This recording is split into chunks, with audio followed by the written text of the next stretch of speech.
मित्रांनो, एक अत्यंत रूटीन आणि साधारण दर्जाची पटकथा जी केवळ एका अभिनेत्याच्या प्रेझेन्समुळे आणि सुपरफास्ट स्पीड असलेल्या सादरीकरणामुळे मल्याळम प्रेक्षकांनी उचलून धरली, ती म्हणजे लुसिफर.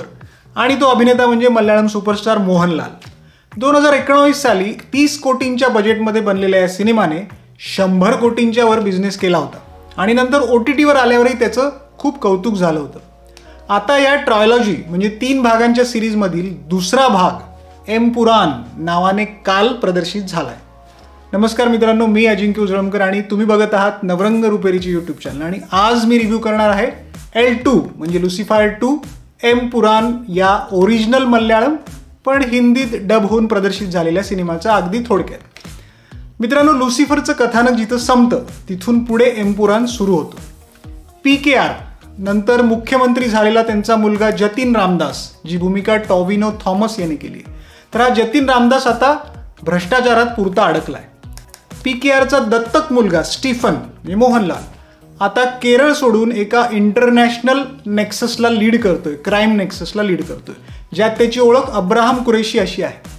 PKRची मुलगी आणि जतीनची बहीण प्रियदर्शिनी, जी भूमिका मंजू वॉरियरने केली आहे, तर या प्रियदर्शिनीने अजूनही स्वतःला राजकारणापासून दूर ठेवले. जतीन रामदास अचानकपणे एके दिवशी वडिलांनी स्थापन केलेल्या IUF या राजकीय पक्षाला सोडून स्वतःच्या वेगळ्या पक्षाची घोषणा करतो आणि सोबतच केंद्रात म्हणजे सेंट्रल गव्हर्नमेंटमध्ये जे हिंदुत्ववादी सरकार आहे त्यांच्यासोबत हातमिळवणी करण्याची घोषणा करतो. त्या बदल्यात केंद्रातील सरकार त्याने केलेल्या सर्व भ्रष्टाचाराची चौकशी थांबवणार असते. प्रियदर्शिनीला हे मान्य नसते आणि म्हणूनच वडील PKR यांची उत्तराधिकारी म्हणून ती राजकारणात उतरण्याचा निर्णय घेते. सेक्युलर अशा केरळ राज्याला खलनायकी अशा हिंदुत्ववादी राजकारण्यांपासून वाचवण्यासाठी म्हणून लुसिफर अर्थात अब्राहम कुरेशीने परत यावे यासाठी गोवर्धन, जो एक फ्रीलान्स पत्रकार आहे, जी भूमिका इंद्रजीत सुकुमारनने केली आहे, तर हा जर्नलिस्ट त्यासाठी प्रयत्नशील असतो लुसिफरने परत यावे यासाठी. मित्रांनो, हे सर्व कथानक सुरू होण्याआधी सिनेमाच्या ओपनिंग सीनलाच या कथेला 2002 सालच्या गुजरात येथील गोधरा दंगलीची पार्श्वभूमी दाखवण्यासाठी म्हणून आणि बाबा बजरंगी हे खलनायकी पात्र जे साकारलंय अभिमन्यू सिंगने, हे पात्र एस्टॅब्लिश करण्यासाठी मुसलमानांच्या सामूहिक हत्याकांडाचा प्रसंग सुद्धा आहे. बाबा बजरंगी पुढे नेता होऊन केंद्रात सत्तेत आहे आणि जतीन रामदास जो आहे केरळचा मुख्यमंत्री, या जतीन रामदासने आता त्याच्याशीच हातमिळवणी केली आहे. यातून लुसिफर काय आणि कसा मार्ग काढतो हे सिनेमाचं कथानक आहे. मित्रांनो, मुरली गोपी यांनी लिहिलेली कथा डायरेक्टली पॉलिटिकली मोटिवेटेड तर आहेच, शिवाय धार्मिक तेढ वाढवणारी आहे, ज्यात केवळ आणि केवळ हिंदू धर्माला धडधडीतपणे क्रूर खलनायकाचं लेबल लावलं आहे.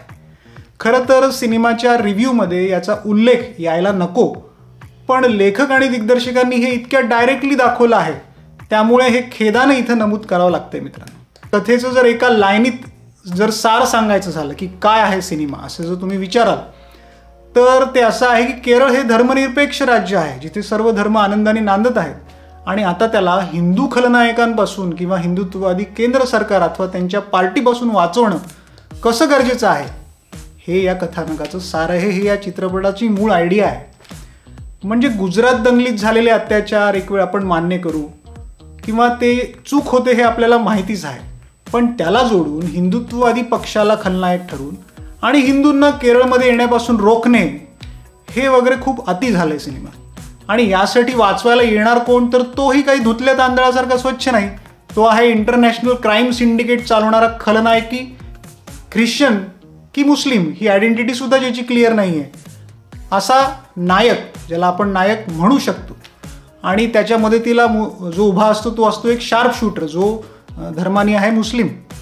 एखाद्या पॉलिटिकल एजेंडाप्रमाणे डायरेक्टर पृथ्वीराज सुकुमारांनी ही कथा सादर केली आहे आणि यामुळे प्रेक्षकांचा एक मोठा वर्ग या सिनेमापासून दूर नक्की होईल, हे मात्र मला इथे समीक्षक म्हणून नमूद करावे लागेल. बरं, हे सर्व अंडरलाईन जर असलं असतं किंवा बॅकड्रॉपमध्ये असलं असतं किंवा इनडायरेक्टली सांगितलं असतं तर चाललं असतं, पण इथे ते थेट आहे म्हणून मी याचा उल्लेख सुद्धा माझ्या रिव्ह्यूमध्ये थेट करतोय. पॉलिटिकल अँगलनी न बघता एक अनबायस किंवा इंडिव्हिज्युअल कथा म्हणून त्यातनं काही फ्रेशनेस आहे ना त्याच्या सादरीकरणात काही नाविन्य आहे. चित्रपटाची तब्बल 3 तासांची लांबी आहे, जी खूप ठिकाणी रटाळ होते, बोर होते. या 3 तासात मोहनलाल यांचा जो वावर आहे तो सुद्धा खूपच कमी आहे, जे की त्याच्या फॅन्ससाठी चांगली बातमी नाही आहे. पण मोहनलाल जेव्हा स्क्रीनवर असतात तेव्हा त्यांच्या नुसत्या असण्याने खूप बोर आणि रुटीन सीनसुद्धा बघायला मजा येते.